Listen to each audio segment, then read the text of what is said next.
Hallå!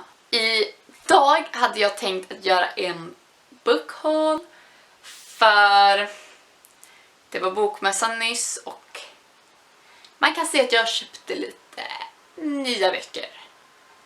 Och ni vet att jag inte gillar att vänta tills jag har alldeles för många böcker, utan liksom någonstans mellan typ 5 och 8 tycker jag det är lagom att göra en book haul. Och jag vet inte, nu har jag har 6 böcker idag och 2 andra saker. Fast den första boken är en bok som jag glömde förra gången. Okej? Så vi kan börja med den. Den bok jag glömde förra gången är Ibland vill man inte gärna gå in fast regnet öser ner av Malin Sten. Och den fick jag när jag var med 8:orna på världsbokdagen. Ni har säkert hört den historien några gånger. För jag har typ berättat den för alla minst 2 gånger. Den glömde jag förra gången så jag bara visar upp den nu. Jag har 7 böcker. Den ena låg lite undangömd. Nästa bok jag har är Stad av skuggor av Cassandra Clare.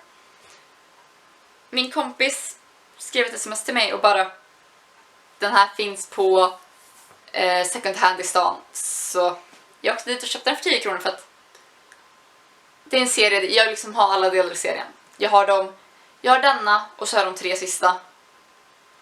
Så nu saknar jag bara Stad av aska och Stad av glas.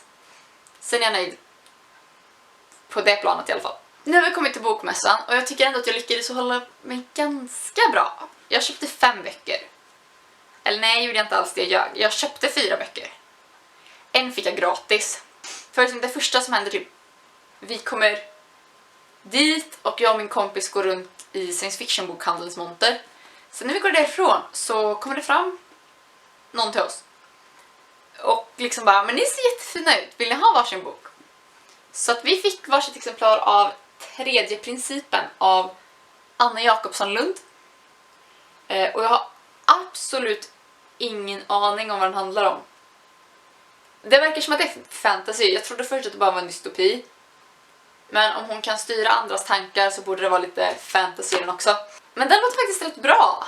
Så att vi får se, jag kanske läser den här faktiskt. Sen lyckades jag ju även den här gången, vilket jag är så otroligt glad över, få Clara Henrys bok signerad och jag köpte även den nya utgåvan. Det var något material i den som var nytt, jag har inte kollat i den än så jag vet inte riktigt. Men jag ska kolla i den. Sen köpte jag även Du bara av Anna Alund och jag var taggad på att köpa den här sen den kom ut. Vilket, jag tror det är nästan ett halvår sedan nu. Nej, det är i alla fall ett antal månader sedan. Men nu har jag i alla fall köpt den och jag hoppas verkligen att den är bra. Så att, ja. Sen har vi det kvar som jag la mest pengar på bokmässan. Harry Potter-relaterade saker. Totalt handlade jag för 850 kronor. 610 av dem la jag på Harry Potter-relaterade saker. Först så köpte jag Harry Potter och Dödsrelikerna var det. Och det är liksom, när jag läste ut den här har jag läst ut alla 7 i serien. Så att, jag har börjat läsa lite. Jag har läst typ 2 kapitel kanske.